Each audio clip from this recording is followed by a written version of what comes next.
नमस्कार दोस्तों, मैं हरेंद्र गौतम। तो आज मैं उज्जाई प्राणायाम को लेकर बात कर रहा हूँ।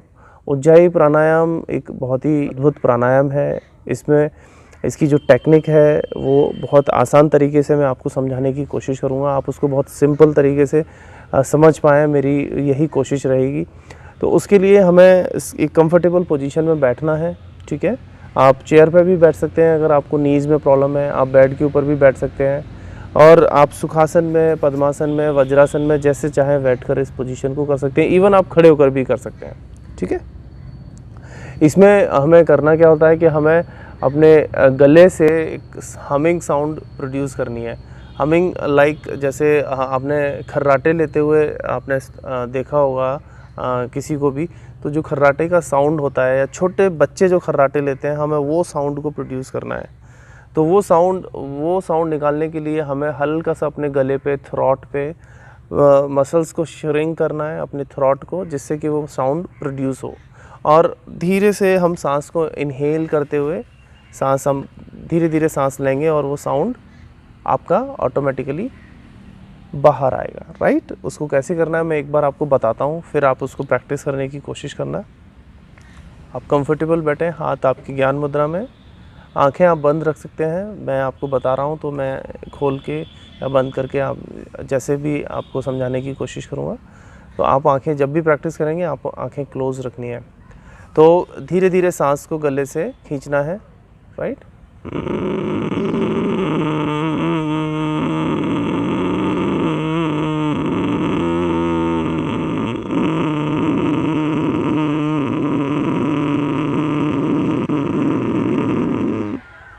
देन सांस को नाक से बाहर छोड़ना है। Exhale through nose. इस प्राणायाम में सबसे मेन बात जो है समझने की वो ये है कि जब आप इस प्रैक्टिस को करें कि तो आप सांस को धीरे धीरे अंदर खींचें। इसी के साथ आपका साउंड भी धीरे धीरे धीरे चलना चाहिए और आप इसकी अवधि को, इसके टाइम को, इसकी लेंथ को जितना बढ़ा सकते हैं आपको उतना ही ज़्यादा बेनिफिट मिलेगा। ये गले से रिलेटेड जितनी भी प्रॉब्लम्स हैं उसमें हमारे को हेल्प करता है। यानी कि सांस जब हम ले रहे हैं तो हम गले से साउंड प्रोड्यूस करते हुए, हमें नाक से साउंड नहीं करना है। ठीक है, गले से साउंड करना है, इस बात का ध्यान रखना है आपको। तो ये इसकी टेक्निक रही। आप इसको खाली पेट करें, मॉर्निंग इवनिंग के दोनों टाइम में कर सकते हैं। तो आप रात को भी प्रैक्टिस कर सकते हो, उसमें कोई मतलब प्रॉब्लम नहीं है अगर आपका डिनर जल्दी हो जाता है। बिकॉज़ ये एक ऐसा प्राणायाम है जो इंसोम्निया में हमें बहुत हेल्प करता है और इसके जो बेनिफिट्स हैं वो बहुत कमाल के हैं। बहुत अच्छा रिजल्ट है इंसोम्निया में। कंसंट्रेशन लेवल को इम्प्रूव करता है, हमारे लंग्स को इम्प्रूव करता है। बिकॉज़ हम धीरे धीरे जब इसमें ब्रीदिंग करते हैं तो हमारा लंग्स बहुत ज़्यादा एक्सपेंड होता है, तो काफ़ी इससे हमें बेनिफिट मिलते हैं। हमारा इम्यून सिस्टम स्ट्रॉन्ग होता है। थायराइड के लिए ये बहुत कमाल का प्राणायाम है। थायराइड की जिन लोगों को प्रॉब्लम है, चाहे वो लो हो चाहे वो थायराइड का जो लेवल है हाई हो, दोनों जो है ना लेवल, दोनों ही प्रकार के थायराइड की जो प्रॉब्लम है उसमें यह आपको हेल्प करेगा। बट आप इसको रेगुलर प्रैक्टिस करें तो ही वो आपको बेनिफिट मिलेगा। दूसरा, जिन लोगों को हाई बीपी की प्रॉब्लम रहती है तो उज्जाई प्राणायाम वहाँ पर बहुत बहुत हेल्पफुल है। जिनको हाई बीपी है, हाइपरटेंशन के जो पेशेंट्स हैं उनके लिए बहुत अच्छा है। और किसी भी एज के लोग इसको कर सकते हैं, कोई प्रॉब्लम नहीं है। सिंपल इसमें वही लोग ध्यान रखें जिनको गले से रिलेटेड अगर किसी तरह की कोई सर्जरी हुई है, कई बार हमारे साथ इस तरह का हो जाता है, या हमारे को कोई प्रॉब्लम सीवियर है, तो आप गाइडेंस में इस प्रैक्टिस को करें या आप कंसल्ट करके करें। अदरवाइज़ इसमें कोई ज़्यादा हार्ड एंड फास्ट रूल नहीं है।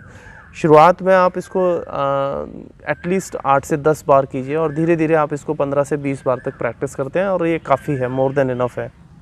तो ये हमारे वोकल कॉर्ड को भी इम्प्रूव करता है। इससे हमारी वॉइस क्वालिटी इम्प्रूव होती है, हमारी आवाज़ में मधुरता आती है। जो लोग सिंगिंग के प्रोफेशन से जुड़े हैं उनके लिए बहुत ही लाभकारी प्राणायाम है। तो उसकी प्रैक्टिस आप करेंगे तो डेफिनेटली आपको उन सब चीज़ों में बेनिफिट मिलेगा। और मुझे लगता है कि इस प्राणायाम को रेगुलर बेस पे आप प्रैक्टिस करें तो आपका कंसंट्रेशन लेवल भी इम्प्रूव होगा, आपका ध्यान चित्त भी इससे शांत होता है। तो ये आप प्रैक्टिस कीजिए।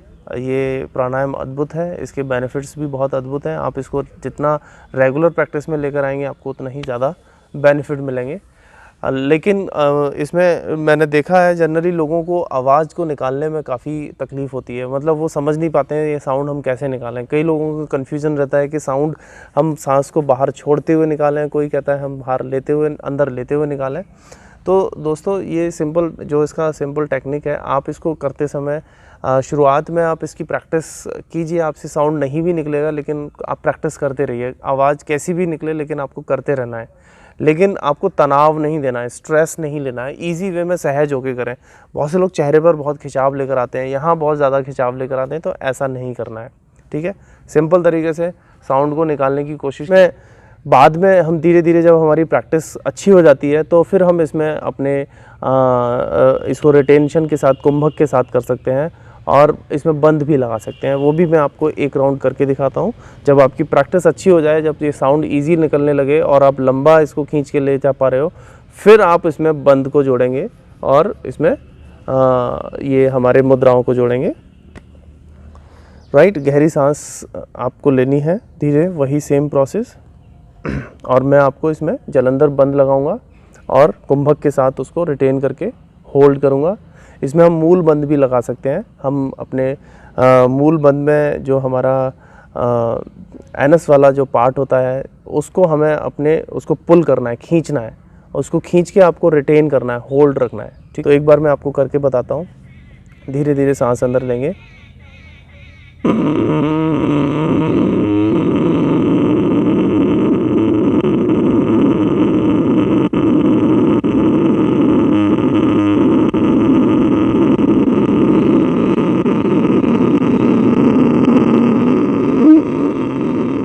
देन लॉक करेंगे जलंधर बंद,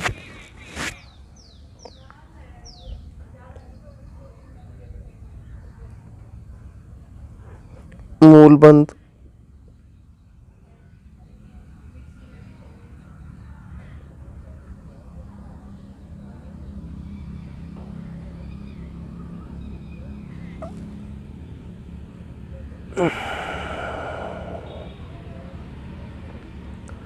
तो ये मैंने किया। कुंभक लगाया, इसमें सांस को रोका, फिर बंद लगाया, जलंधर बंद और मूल बंद लगाया।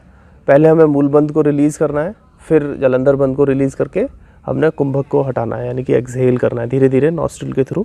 तो ये एडवांस लेवल है, आप इसको प्रैक्टिस बाद में स्टार्ट कीजिएगा। पहले 2-3 हफ्ते आप नॉर्मल तरीके से कीजिए। तो शुरुआत में आपको गले में खराश महसूस हो सकती है, खांसी आ सकती है, तो इस तरह की प्रॉब्लम्स आती हैं, तो उसमें आपको टेंशन लेने की ज़रूरत नहीं है। आप इसको प्रैक्टिस करते रहिए। गले को ठीक रखने के लिए कुछ सावधानियां हैं, जैसे कि ठंडा पानी, फ्रिज का पानी नहीं पीना है, कोशिश कीजिए उसको अवॉइड करें। आइसक्रीम्स को अवॉइड कीजिए, खट्टी चीज़ों को ज़्यादा मत खाइए, तो आपका ये गला हमेशा ठीक रहेगा। और जो हमारे को एलर्जी की प्रॉब्लम रहती है, वो भी हमारी गले से रिलेटेड, वो भी हमारी ठीक रहेगी। धन्यवाद, थैंक यू सो मच।